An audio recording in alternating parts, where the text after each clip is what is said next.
Welcome back to the channel. This video is a little different from what I usually post.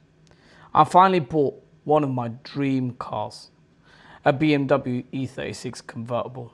This exact shape, this era. It's something I wanted since I was a kid. But this one, it wasn't just any clean example. This car had been abandoned, sitting off the road for over 10 years, forgotten. Most people would have walked away, but I saw potential. I took the risk, bought it, and instantly fell in love. Bringing it back to life, hearing it run again, and driving it for the first time. There's nothing like it.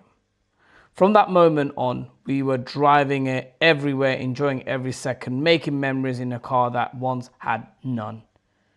It wasn't perfect, far from it, but that's what made it special. Then something happened.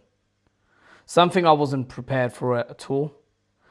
This is the story of how I found, revived, and fell in love with my dream car. And how quickly things can change. Watch the next video to see the drama and the issues I had to deal with.